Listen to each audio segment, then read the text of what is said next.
តែកូននរណាគេនឹងរៀងរើឡើងតូចច្រឡឹងដូចជាប្រហែ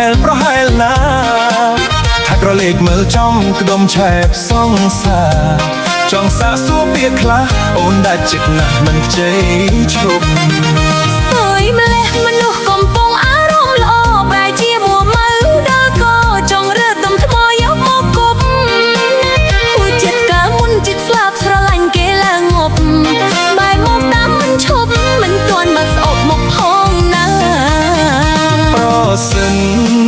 បើអូនគប់បងត្រូវបងកើតអីទៅតើបាត់នរណាទៅធ្វើប្តីជីវ៉ាខ្ញុំជូនទៅដេសារ៉េថ្លៃពេទ្យគុំភ័យអីណាអាយរឿងរៀបការខ្ញុំចេះចាត់ចែងហើយគុំភ័យ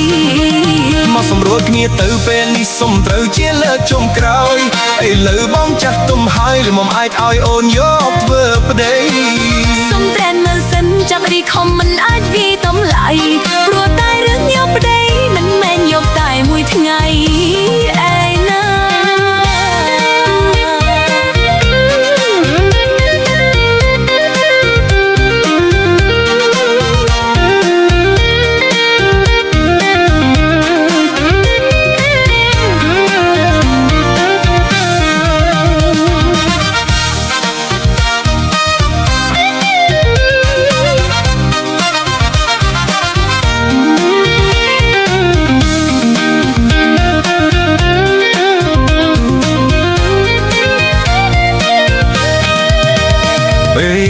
តែកូននរណាគេនឹងរៀងរើឡើងកូចច្រឡឹងដូចជាប្រហែលណាថាប្រឡេកមើលចំក្រុមឆែបសងសា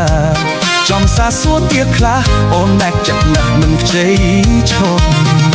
សួយម្លេះមនុស្សកំពុងអារម្មណ៍ល្អប្រែជាមួម៉ៅដល់ក៏ចំរើទំថ្មយកមកគប់ហួចចិត្តកាលមុនចិត្តស្លាប់ស្រឡាញ់គេឡើងងប់មិនទាន់បាត់អស់មកផងណាប្រសិនបើអូនក៏បងត្រូវ